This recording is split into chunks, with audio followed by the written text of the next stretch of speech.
Hello gentlemen, how you all doing? This is Kishan Singh and I have cleared CDS 3 out of 3 times and I'm here to help you in your CDS preparation. So हमने chemistry को ही continue करते हैं और probably आपका last और second last topic रहेगा, मतलब lecture रहेगा CDS का। तो इसमें आज हम पढ़ेंगे मेटल्स एंड नॉन मेटल्स। बहुत ही इंपॉर्टेंट टॉपिक है, बहुत ज़्यादा इंपॉर्टेंट टॉपिक है, मेटल्स एंड नॉन मेटल्स। ठीक है, तो जो मेटल्स एंड नॉन मेटल्स की बात हो रही है, ठीक है, तो कुछ जो हमारे सबसे पहले तो कुछ इंपॉर्टेंट जो मेटल्स हैं उनको जान लेते हैं। ठीक है, जैसे कि गोल्ड है। गोल्ड मोस्ट डक्टाइल मेटल होता है, ये शायद मैंने आपको प्रीवियस वीडियो में बताया भी है, फिर से बताता हूँ कि मोस्ट डक्टाइल मेटल होता है। वैसे डक्टाइल क्या होता है? डक्टाइल देखो, डक्टिलिटी क्या होती है? डक्टिलिटी होती है किसी भी चीज़ को वायर में कन्वर्ट करना।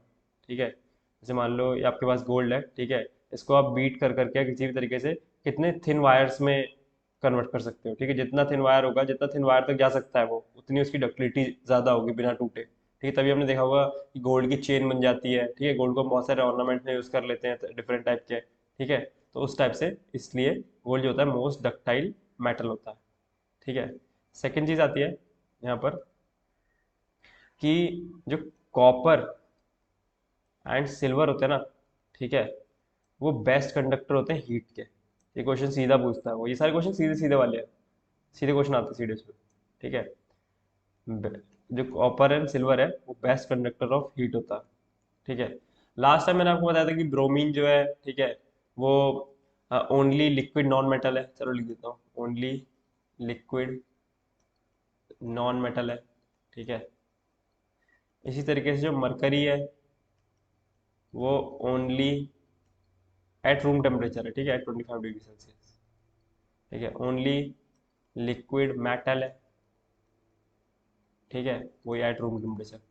ठीक है, और जो मरकरी की बात होती है ना, तो मरकरी के जो एलॉयज होते हैं, ठीक है, उसको हम कहते हैं अमेलगम। ठीक है, अमेलगम। और क्या बोलते हैं, जो एलॉयज होते हैं ना, जो एलॉयज इन जनरल मरकरी की नहीं, इन जनरल जो एलॉयज होते हैं सारे एलॉयज, ठीक है, उनका क्या कहता है, उनका जो कंडक्टिविटी होती है ना, कंडक्टिविटी एंड मेल्टिंग पॉइंट, ठीक है, वो लोअर लो होते हैं उनके रिस्पेक्टिव मेटल से। जैसे जो मरकरी का एलॉय होगा, ठीक है, उसकी जो कंडक्टिविटी होगी ना और मेल्टिंग पॉइंट होगा वो मरकरी से लोअर होगा, आर लोअर देन मेटल्स। ठीक है, तो ये बात अच्छे से याद रखना, पॉइंट इंपॉर्टेंट है कि जो एलॉयस की कंडक्टिविटी और मेल्टिंग पॉइंट होता है ना, ठीक है, वो लोअर रहता है मेटल्स से। ठीक है, आते हैं अब। और एक मैंने आपको और बताया था, क्या बोलते हैं कि आयोडीन जो होता है वो लस्चरस होता है। Lustrous, lustrous.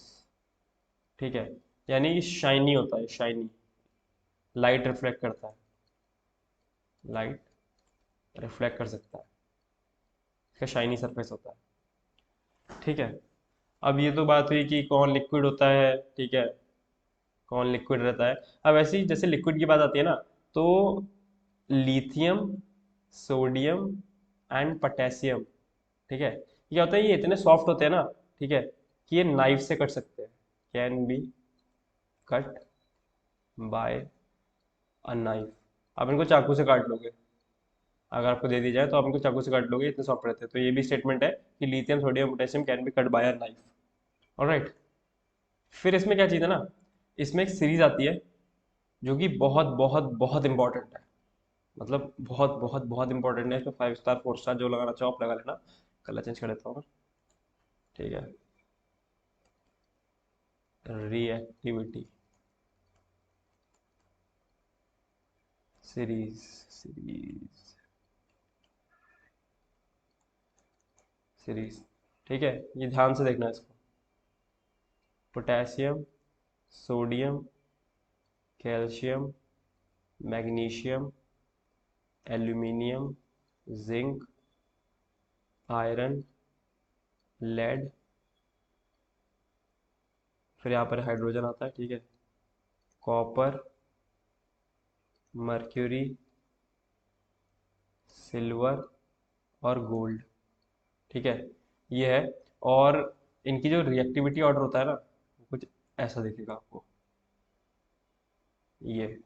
अरे रुको, लाइन टेढ़ी होगी।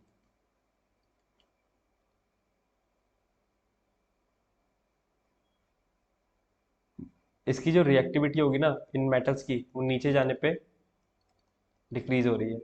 यानी जो सबसे ऊपर सबसे ज़्यादा रिएक्टिव है वो पोटेशियम है, उससे कम सोडियम है, फिर कैल्शियम, मैग्नीशियम, इसी तरीके से नीचे जाने पे इनकी जो रिएक्टिविटी होती है वो डिक्रीज हो जाती है।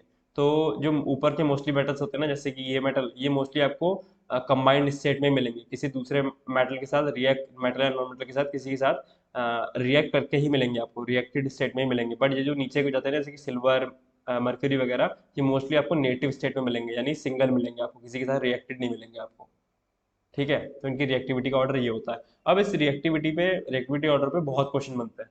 ठीक है, तो एक बार चलो इसी इसी में बता देता हूँ मैं, कोई दिक्कत नहीं है, इसको मिटा देता हूँ मैं। ठीक है, ये समझ गया होगा आप। ठीक है, अब देखो यहाँ से क्वेश्चन क्या क्या बनते हैं। क्वेश्चन यहाँ से ये बनते हैं कि सबसे पहला तो ये है कि इनका जो रिएक्शन होता है वाटर के साथ। ठीक है, बहुत सवाल आता है इस पर, डायरेक्ट सवाल पूछता है इस पर। ठीक है, तो कलर चेंज कर लेते हैं इससे, लेट्स टेक ब्लू। ठीक है, तो इसमें जो पोटेशियम, सोडियम और कैल्शियम है, ये तीन, ये इतने उतावले होते हैं रिएक्ट करने के लिए कि ये कोल्ड वाटर से भी रिएक्ट कर लेते हैं।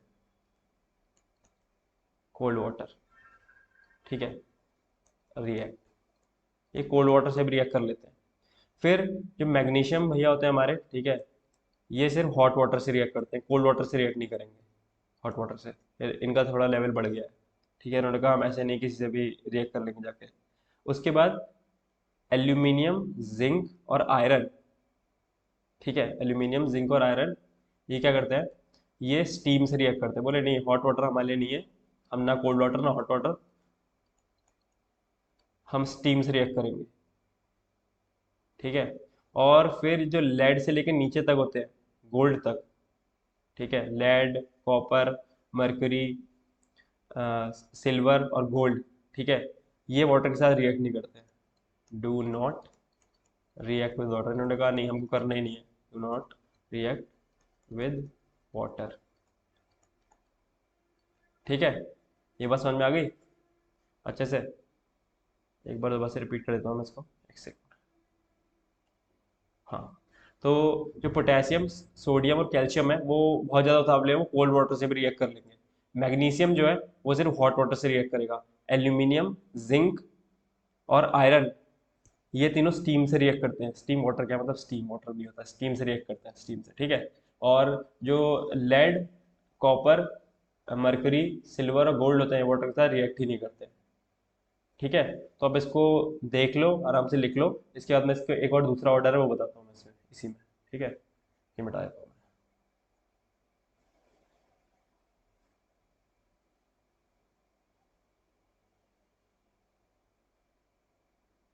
ठीक, चलो देखते हैं। फिर क्या होता है, एक और इनका ऑर्डर आता है।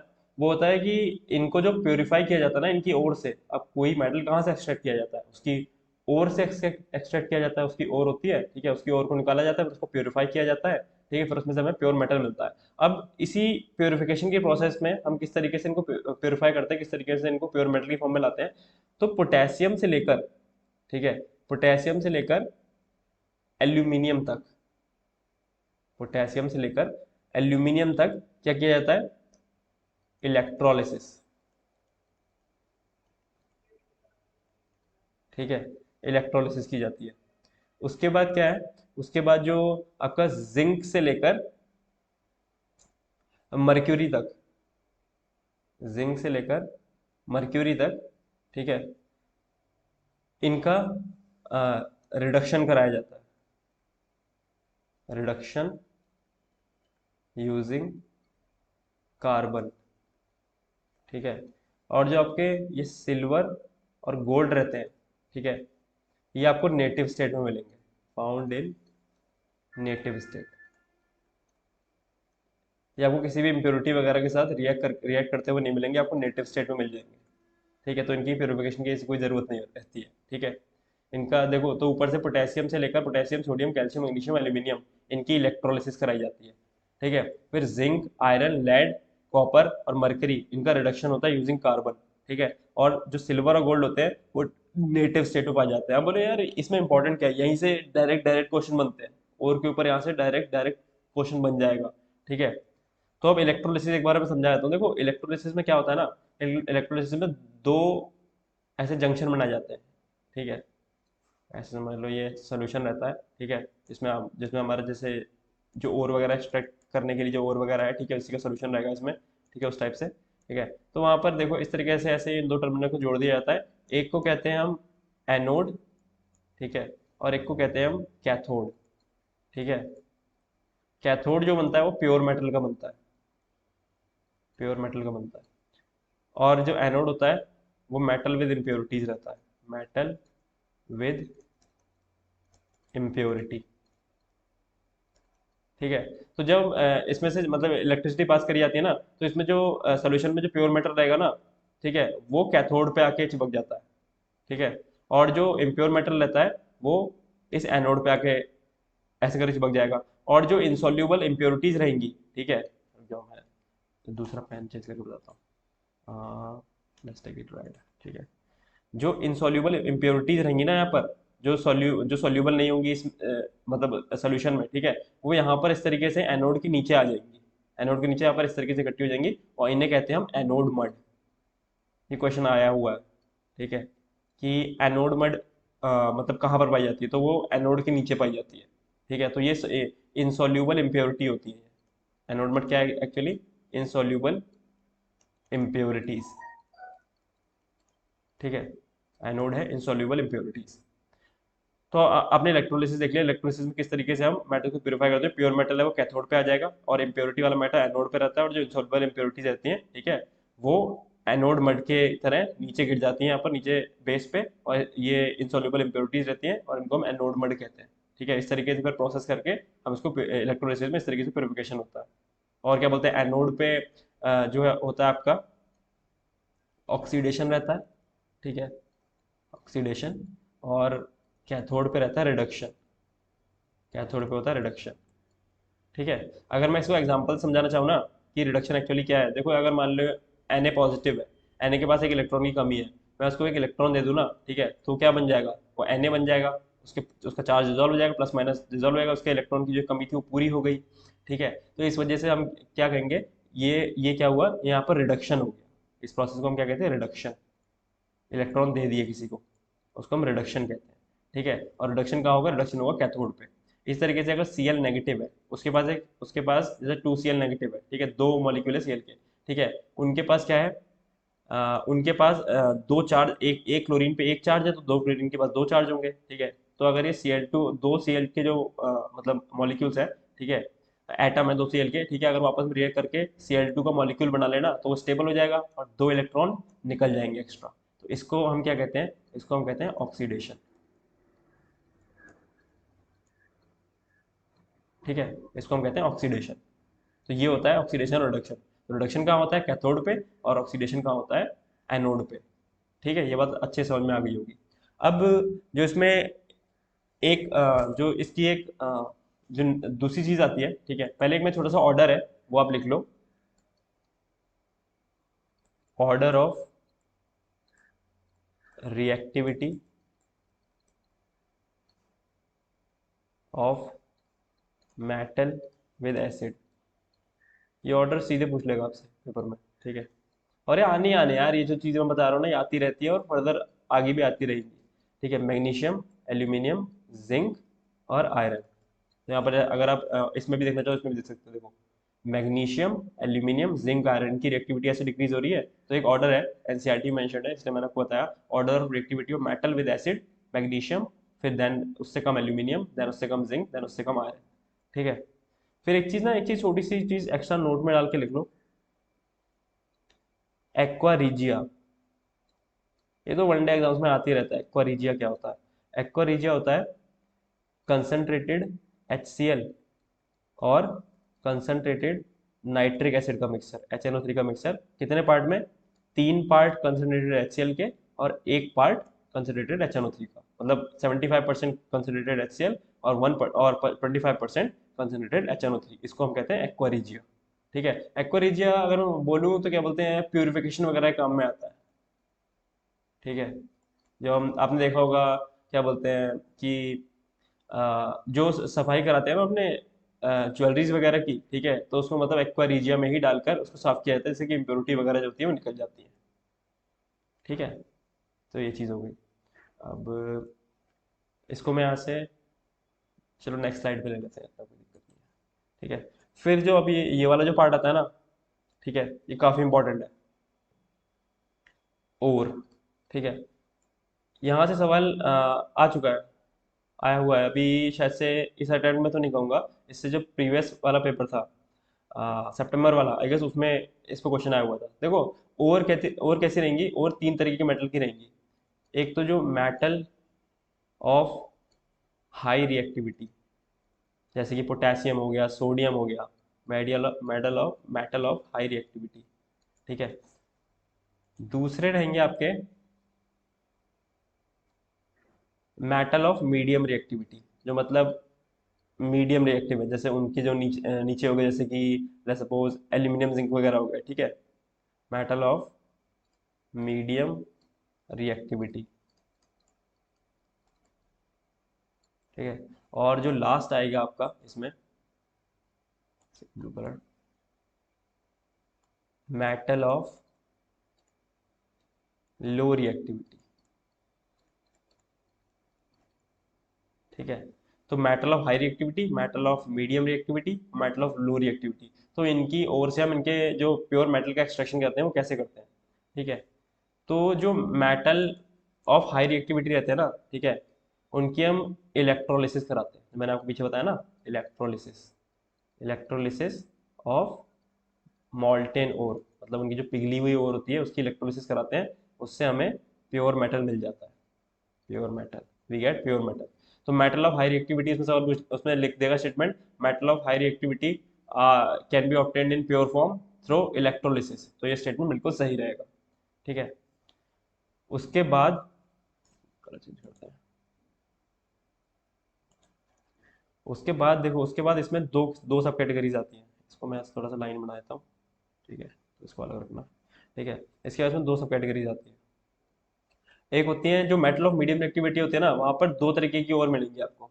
एक तो मिलेंगे कार्बोनेट ओर्स, ठीक है, और इसको आप मतलब रोज रेगुलरली पढ़िए, रिवाइज करिए, तो ये बिल्कुल याद हो जाएगा, ठीक है। और इससे क्वेश्चन आ जाता है कि इसमें ऐसे बोल देगा कि जो कार्बोनेट ओर होती है ना, ठीक है, कार्बोनेट ओर से प्योर मेटल कैसे निकाला जाता है, ठीक है, तो क्या प्रोसेस करी जाती है उसमें, ठीक है। एक मतलब एक वर्ड की प्रोसेस होती है, वो पूछ लेगा। और जो एक इसमें और होती है सल्फाइड ओर्स, ठीक है, सल्फाइड ओर्स। एक कार्बोनेट ओर्स होती है, एक होती है सल्फाइड ओर्स। तो जो कार्बोनेट ओर्स होती है ना, उनका कराते हैं हम कैल्सिनेशन, कार्बोनेट ओर्स का कराया जाता है कैल्सिनेशन। और जो सल्फाइड ओर्स होती है ना, उनकी कराई जाती है रोस्टिंग। बोले अब ये कैल्सिनेशन रोस्टिंग क्या है, तो कैल्सिनेशन क्या है ना, कैल्सिनेशन में हम जो कार्बोनेट ओर है ना, ठीक है, उसको हम हीट करते हैं लिमिटेड एयर में, heated in limited air, limited air. जो कार्बोनेट ओर होती है ना, उसको हीट किया जाता है limited air, in the sense कि उसको मतलब लिमिट में एयर दी जाती है। इन लिमिट का मतलब क्या होता है, कम, कम, यहाँ पर ऐसी कोई लिमिट वाली बात नहीं है, ठीक है। इसको मतलब कम, वहां पर कम ऑक्सीजन कम एयर रखी जाती है जिस एटमॉस्फेयर में इसको हीट किया जा रहा होता है, ठीक है। तो इसको हम कैल्सिनेशन कहते हैं। अब जो रोस्टिंग होती है इन एक्सेस एयर,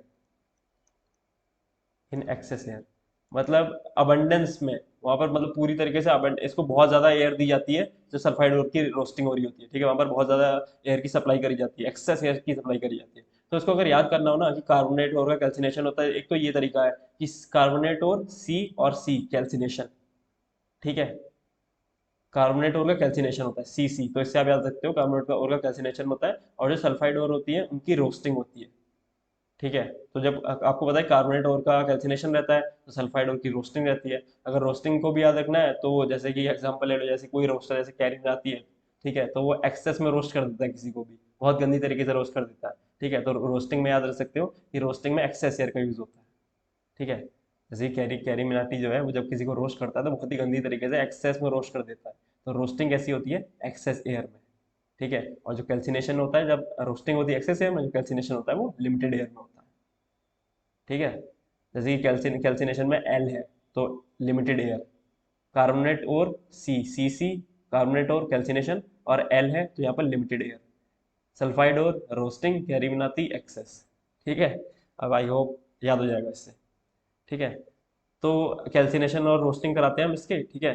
फिर इससे हमें यहाँ पर क्या मिलता है? ऑक्साइड मिलती है मेटल की। मेटल की ऑक्साइड मिलती है हमें यहाँ पर। ठीक है। और फिर हम उसका रिडक्शन करा देते हैं।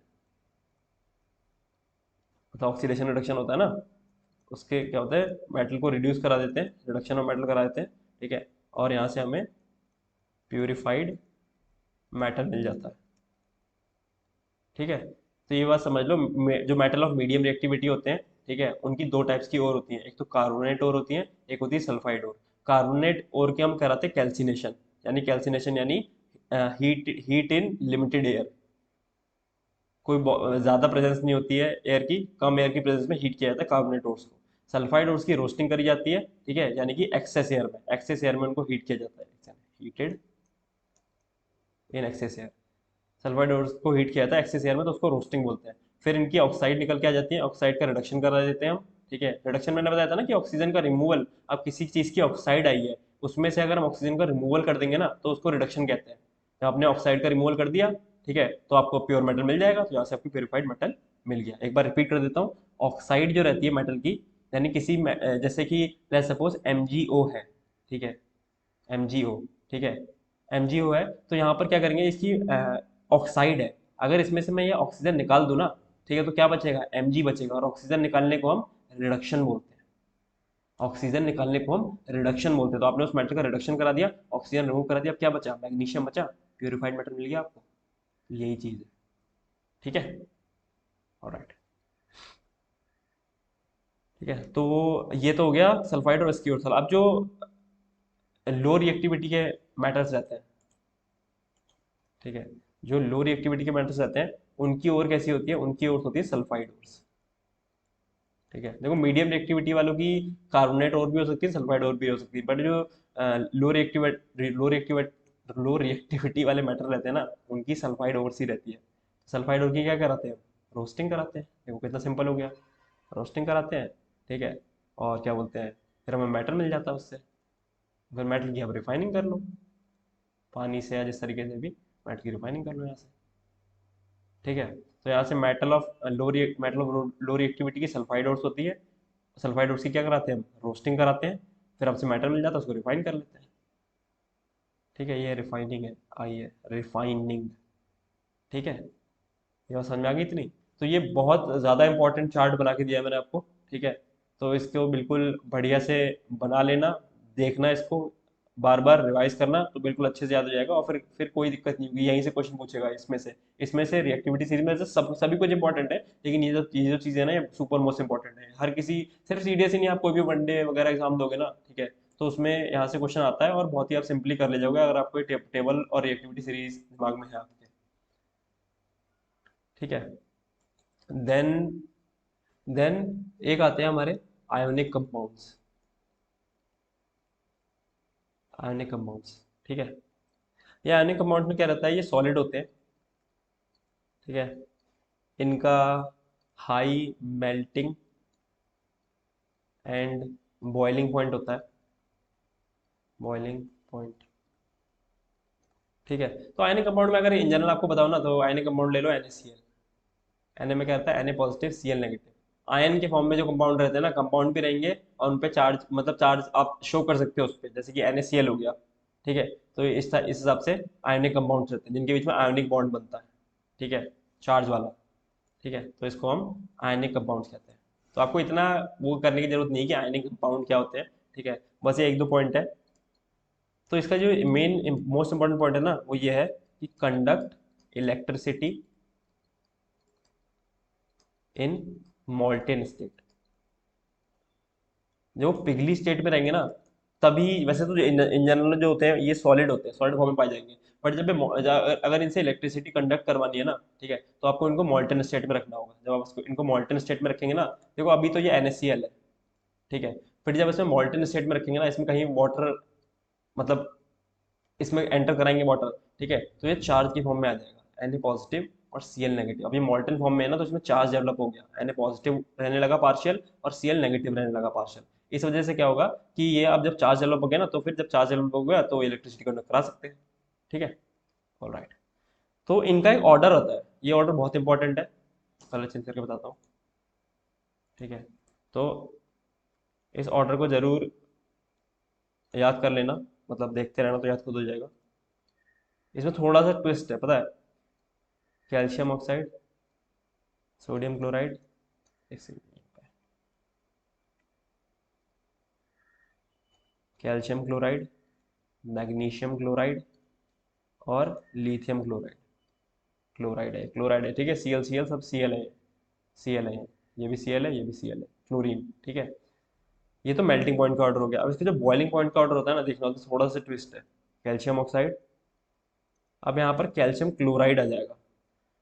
मेल्टिंग पॉइंट जो होता है जो मेल्टिंग पॉइंट जो होता है वो NaCl का CaCl2 से ज़्यादा होता है, कैल्शियम क्लोराइड से ज़्यादा होता है, बट जो बॉइलिंग पॉइंट होता है ना, वो कैल्शियम क्लोराइड का NaCl से ज़्यादा होता है। बस यहीं पे कैच है, यहीं से क्वेश्चन बना के पूछ लेगा आपसे, ठीक है। तो जो मेल्टिंग पॉइंट रहेगा कैल्शियम ऑक्साइड का, वो NaCl का, वो कैल्शियम क्लोराइड से ज़्यादा रहेगा, बट जो बॉइलिंग पॉइंट होता है वो कैल्शियम क्लोराइड का NaCl से ज़्यादा होता है। तो ये जो कैच वाला पॉइंट है, ठीक है, इसको बिल्कुल ध्यान ध्यान में रखिएगा। ऑलराइट, फिर एक चीज़ आती है इसमें कि यहाँ पर से लाइन खींच देता हूँ मैं, जो हमारे जो हम लोग घर पे गोल्ड वगैरह पहनते हैं ना, ठीक है, तो जो कहते हैं ना, लोग कहते हैं 24 कैरेट गोल्ड, ठीक है, 24 कैरेट गोल्ड, ठीक है, तो 24 कैरेट गोल्ड होता है ना, वो बहुत सॉफ्ट होता है, बहुत सॉफ्ट रहता है, ठीक है, जिसकी वजह से can not be use to make jewelleries,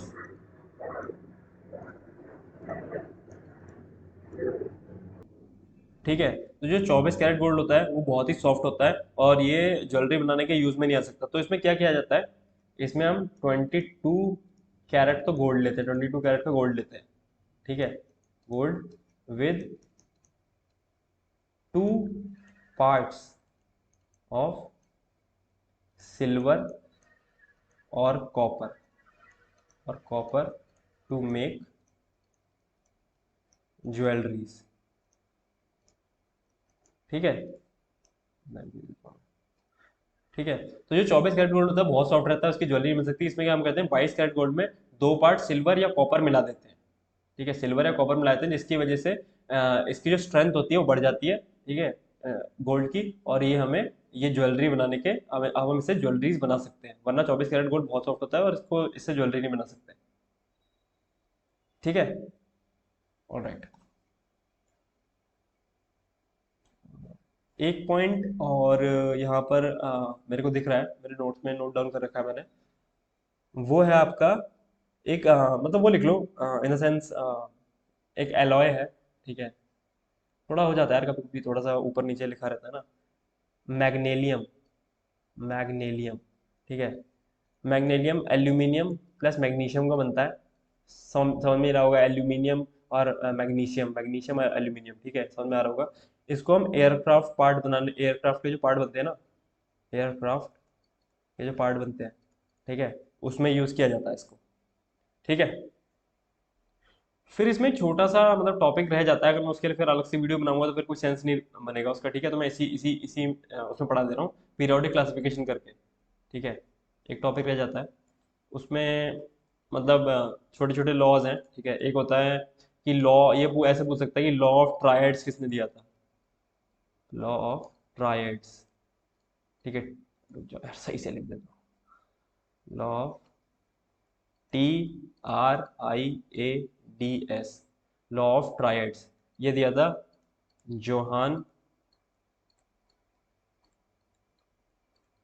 Wolfgang डॉबर्नियर ने,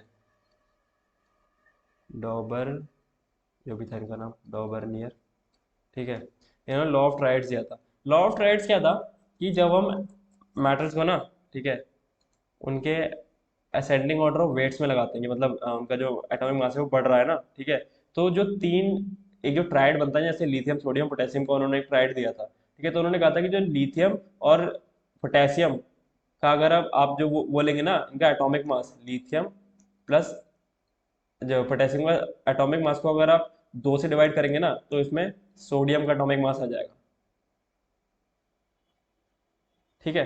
तो इन्होंने ये कहा था। इसी तरीके से इन्होंने जैसे लिथियम सोडियम और पोटेशियम, कैल्शियम स्ट्रोंशियम और बेरियम, इस तरीके से ट्राइड बनाया था, क्लोरीन ब्रोमीन और आयोडीन। तो बस ये याद रखना कि ये लॉ ऑफ ट्राइड्स होता क्या है, ठीक है, कि जो लिथियम का,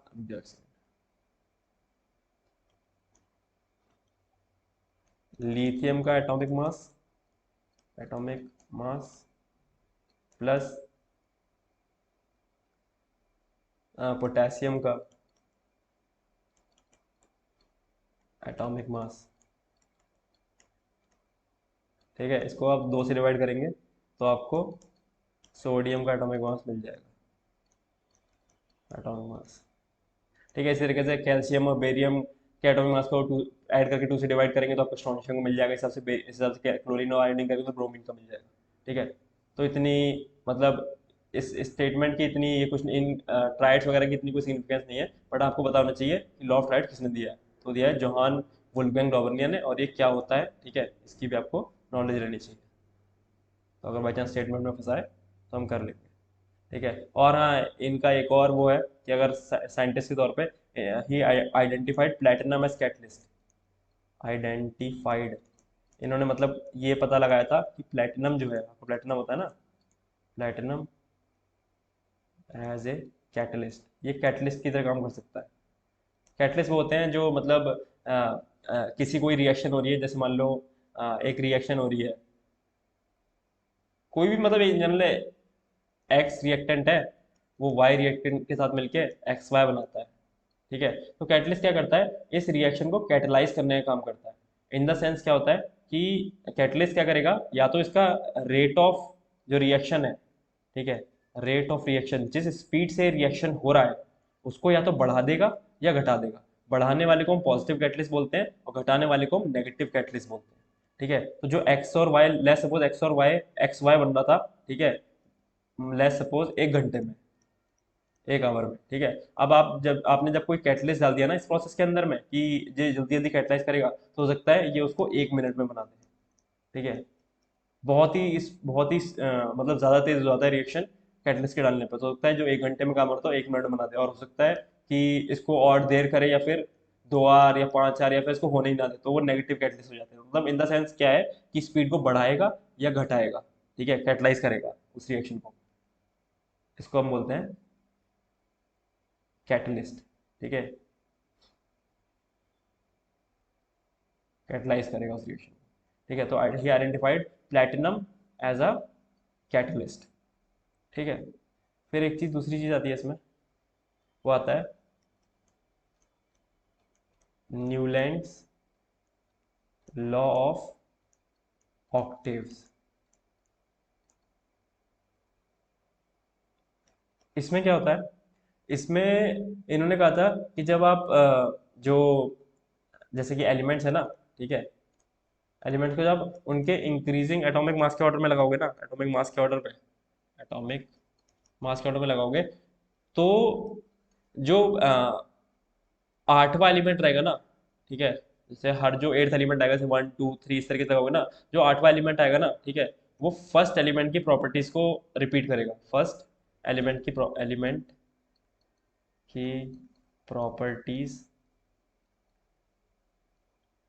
को रिपीट करेगा, या फिर फर्स्ट एलिमेंट की जैसी प्रॉपर्टीज को शो करेगा, ठीक है, जो हर 8th एलिमेंट आएगा। बट इनकी जो किस्मत थी वो इतनी अच्छी नहीं थी। इन्होंने मतलब थोड़ा सी, मतलब ज़्यादा फोकस करके इन्होंने बस देखा और लॉ बना दिया ऐसा लगता है, ठीक है। तो ये सिर्फ कैल्शियम तक एप्लीकेबल हुआ। एक सेकेंड। तो ये भी स्टेटमेंट है कि कहाँ तक एप्लीकेबल था ये, एप्लीकेबल अप टू कैल्शियम, मतलब 20 एलिमेंट में ही इनका जो है लॉ निपट गया। और फिर जब नोबल गैसेस होती है ना आपकी आपकी नोबल गैसेस, ठीक है, जैसे हीलियम, आर्गन वगैरह, इनकी डिस्कवरी के साथ, ठीक है, क्या हुआ, ये इरेलेवेंट हो गया। एर क्या होती है, इरेलेवेंट हो गया ये, ठीक है। तो नोबल गैस की जब डिस्कवरी हुई ना, उसके बाद ही ये, उसके साथ ये इस लॉ की कोई वो ही नहीं रही, कोई सेंस ही नहीं बना इस लॉ का, ठीक है, इरेलेवेंट हो गया है, ठीक है। ऑलराइट। तो जो लास्ट चीज़ हमें यहाँ पर पढ़नी है वो ये है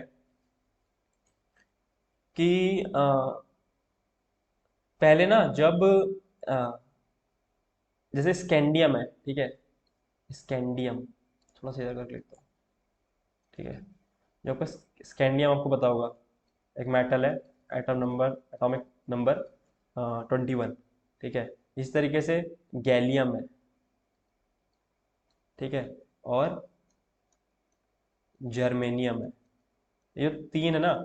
तो इनकी जो डिस्कवरी हुई, मतलब इनकी जो डिस्कवरी हुई वो बाद में हुई, जब इनको डिस्कवर नहीं किया गया था ना, ठीक है। तो जैसे जो पीरियोडिक टेबल में मेंडलीव ने, जो हमारे मेंडलीव की जो आपको पता होगा, उन्होंने पीरियोडिक टेबल दी थी, ठीक है। उन्होंने जब इस तरीके से एटम्स को मतलब उनके लगाना शुरू किया ना, अरेंज करना शुरू किया एटम्स को, ठीक है। तो जैसे यहाँ पर मान लो एक एक्स एलिमेंट लगाया, फिर वाई लगाया, ठीक है। फिर उनको जेड के बारे में पता नहीं था कि जेड एक्चुअली क्या होगा, ठीक है। तो उन्होंने वहां पर ब्लैंक छोड़ दिया, उसके बाद ए बी सी इस तरीके से जो भी उनको जिस ऑर्डर में लगाना था उस ऑर्डर में लगाते रहे, पर जो नहीं उन्होंने डिस्कवर किया था ना, उसके लिए उन्होंने एक नाम दिया था। फिर जब बाद में उस एलिमेंट की डिस्कवरी हुई तो फिर उसको उसका ओरिजिनल नाम दिया गया, बट उससे पहले जो उनका नाम था वो ये था। जैसे कि जो स्कैंडियम था ना, ठीक है, वो उसका नाम था एका बोरोन, ठीक है। स्कैंडियम का नाम प्रीवियस जो उसका नाम था वो एका बोरोन था। इस तरीके से जो गैलियम का था वो था एका एल्यूमिनियम, वो था एका एल्यूमिनियम। और जो जर्मेनियम का नाम था वो था एका सिलिकॉन, ठीक है, एका सिलिकॉन। तो अगर इसको याद रखना हो, कंफ्यूजन रहती हो तो जैसे मैंने याद किया था वो ये था कि जो एका बोरोन है, अब वो और स्कैंडियम का एन और डी, बोरोन का वो, तो मैंने इसको रहने दिया बॉन्ड, ठीक है। तो एका बोरोन क्या था, एन डी से स्कैंडियम, ठीक है। और एका सिलिकॉन क्या था, एका सिली और जर्मन, ठीक है, सिली और जर्मन, तो मैंने यहाँ से बना दिया था सिली जर्मन, मतलब पागल जर्मन, ठीक है। और जब बोरोन का मिल गया आपको, सिलिकॉन का मिल गया, तो क्या बचा, एक एल्यूमिनियम, ठीक है, इसका तो पता ही चल रहा है, एल एल, ठीक है। यहाँ से भी रख सकते हो, वरना आपको दो तो पता ही है, तो तीसरा आप कर ही लोगे, ठीक है। तो एक का एल्यूमिनियम यानी कि गैलियम, ठीक है।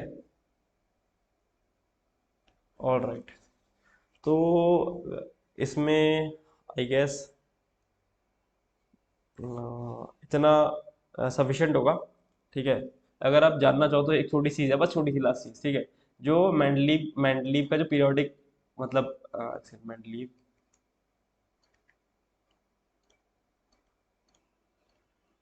मैंडलीव के जो पीरियोडिक टेबल थी ना, ठीक है, पीरियोडिक टेबल, तो उसमें जो उन्होंने अपना लॉ दिया था ना, मेंडलीव को पीरियोडिक लॉ, ठीक है। वो पहली बात तो लॉ जान लो क्या था। वो लॉ ये था कि जो प्रॉपर्टीज रहती है ना एलिमेंट्स की, प्रॉपर्टीज ऑफ एलिमेंट्स, ठीक है, properties of elements are periodic function of their atomic masses. कि मतलब जो एलिमेंट्स की प्रॉपर्टीज रहती है ना, ठीक है, वो उनके मतलब उनके एटॉमिक मासेस का पीरियोडिक फंक्शन होती है। इन्होंने क्या किया था कि जो एलिमेंट्स है उनको एटॉमिक मास के बेस पे अरेंज किया था, फिर उन्होंने कहा था कि जो प्रॉपर्टीज होती है एलिमेंट्स की, वो उनके एटॉमिक मास का पीरियोडिक फंक्शन होती है, ठीक है। जिस हिसाब से उनको अरेंज किया जाएगा उस हिसाब से होती है। बट बाद में क्या पता चला कि जो प्रॉपर्टीज होती है ना एलिमेंट्स की, वो पीरियोडिक फंक्शन होती है उनके एटॉमिक मास का नहीं, एटॉमिक मास का फंक्शन नहीं होती है उनके, वो होती है उनके एटॉमिक नंबर का। ठीक है, तो एटॉम जो मेंडलीव का पीरियोडिक लॉ है उसमें एटॉमिक मास है, और जो नया वाला है जो अभी हम फॉलो करते हैं उसमें एटॉमिक नंबर है। ठीक है, इसलिए आपने देखा होगा जो हमारी पीरियोडिक टेबल है वो एटॉमिक नंबर के हिसाब से आ रही है। ठीक है, तो यहाँ पर क्या हुआ था, यहाँ पर उनके कुछ ड्रॉबैक्स थे मेंडलीव की पीरियोडिक टेबल के। Drawbacks of Mendeleev Mendeleev periodic table. ठीक है, इसमें क्या था, एक तो हाइड्रोजन की पोजीशन फिक्स नहीं थी, hydrogen position was not fixed, उन्होंने हाइड्रोजन की पोजीशन को फिक्स नहीं किया था। ठीक है, दूसरी चीज थी, जब इन्होंने पीरियोडिक टेबल दी थी अपनी, तब आइसोटोप्स का कोई पता नहीं था। तो जब आइसोटोप्स आए ना, ठीक है, मैंने बताया था उस दिन आइसोटोप क्या होता है। ठीक है, सेम एटॉमिक नंबर और डिफरेंट एटॉमिक मास वाले। ठीक है, तो जब आइसोटोप्स की डिस्कवरी हुई ना, ठीक है, तो आइसोटोप ने ये क्या होता है, ठीक है, वायलेट कर दिया था इनका जो लॉ, इनकी जो पीरियोडिक टेबल थी वो उसका वायलेशन होने लगा, क्योंकि पहले तो आइसोटोप्स की पता नहीं था। अब पता चल गया है कि यार सिर्फ हाइड्रोजन नहीं होता है, 1H1 नहीं होता है, 1H2 भी होता है, ड्यूटेरियम भी होता है, 1H3 भी होता है, ट्रीटियम भी होता है। तो इस हिसाब से उनकी जो एटॉमिक टेबल थी वो वायलेट होने लगी, मतलब उसका काफ़ी सारी जो चीज़ें हैं वो गलत होने लगी उसमें। ठीक है, और कुछ उन्होंने इरेगुलर ट्रेंड्स भी दिए थे, फ्यू इरेगुलर ट्रेंड्स। ठीक है, ऐसे मतलब जो कुछ एलिमेंट थे इनका एटॉमिक मतलब बाद में देखा गया एटॉमिक मास ज़्यादा निकला। ठीक है, उन्होंने उसको कम वाले एटॉमिक मास से रख दिया था। ठीक है, जिसका जैसे एक्स है उसका एटॉमिक मास ज़्यादा है, ठीक है, और वाई है उसका एटॉमिक मास कम है। ठीक है, तो उन्होंने एक्स को वाई के आगे रख दिया था। तो यहाँ पर कुछ इस तरीके के इरेगुलर ट्रेंड्स हुए थे, देखे गए थे। सो आई गेस दैट्स ऑल। ठीक है, अगर बाकी कुछ बचेगा तो फिर मैं फर्दर एक वीडियो बना दूंगा। आई गेस इतना काफ़ी है केमिस्ट्री के लिए। ठीक है, अगर कुछ एक्स्ट्रा इन्फॉर्मेशन देनी होंगे वो भी कवर करा दूंगा, उसकी टेंशन मत लेना। ठीक है, तो जब तक आराम से पढ़िए पढ़िए करके इसको नोट्स बनाइए और इसको बार रिवाइज करिए। ठीक है, फिर मिलते हैं नेक्स्ट वीडियो में। Okay, thank you, bye.